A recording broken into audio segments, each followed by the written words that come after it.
ગોધરા શહેરમાં વૈષ્ણવ સંપ્રદાયના હોળી રસિયાએ ફાગોત્સવનું આયોજન કર્યું। ધાર્મિક ભાવના અને ભક્તિ રસથી ઓતપ્રોત આ કાર્યક્રમમાં મોટી સંખ્યામાં ભક્તો અને શહેરીજનો ઉપસ્થિત રહ્યા। આ ફાગોત્સવના આયોજનમાં દ્વારકેશ લાલજી મહારાજ, આશ્રય કુમાર મહોદય તથા શરણમ કુમાર મહોદયની ઉપસ્થિતિ પણ જોવા મળી। કાર્યક્રમ દરમિયાન ફાગના મધુર રસિયા ભજન કીર્તન અને શ્રી કૃષ્ણ ભક્તિના સંગીતથી સમગ્ર પરિસર ગુંજી ઉઠ્યો। ભક્તોએ રંગોત્સવની પરંપરા મુજબ આનંદપૂર્વક ફૂલો ઉડાવી હર્ષોલ્લાસ સાથે હોળી ઉજવી। ખાસ તો મહાનુભાવો પર પુષ્પો વડે છોડો ઉડાવીને ભક્તોએ ફાગોત્સવની ઉજવણી કરી। કાર્યક્રમમાં બાળકો, યુવાનો તેમજ વડીલો ઉત્સાહપૂર્વક જોડાયા।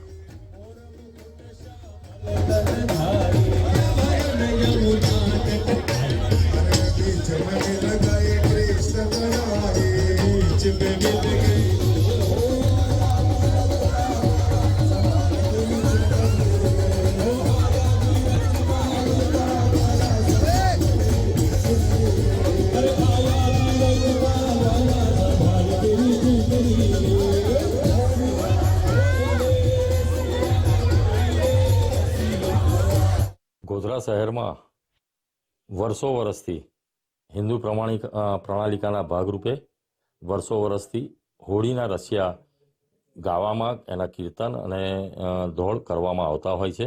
પરંતુ હોળીની આ પરંપરા રાજસ્થાન, મધ્યપ્રદેશ અને ગુજરાત આ બધા રાજ્યોની અંદર, એમાં સવિશેષ ગુજરાતમાં ખૂબ સુંદર રીતે આ તહેવાર હોળીના 40 દિવસ પહેલાંથી ઉજવવાનો શરૂ થાય છે।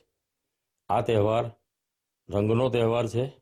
અહીંયા આગળ અમે એને ફૂલોથી મનાવીએ છીએ અને આ તહેવાર વર્ષો વર્ષથી અહીં ગોધરા શહેરમાં અમારી સંસ્થાઓ, વૈષ્ણવ સંપ્રદાયની આંતરરાષ્ટ્રીય પુષ્ટિમાર્ગીય વૈષ્ણવ પરિષદ, સમસ્ત વૈષ્ણવ વણિક પરિવાર મતલબ કે વીપો, આ 3 સંસ્થાઓના માધ્યમથી ખૂબ સુંદર રીતે વર્ષો વર્ષથી વૈષ્ણવો હર્ષોલ્લાસથી આ તહેવારને ઉજવે છે।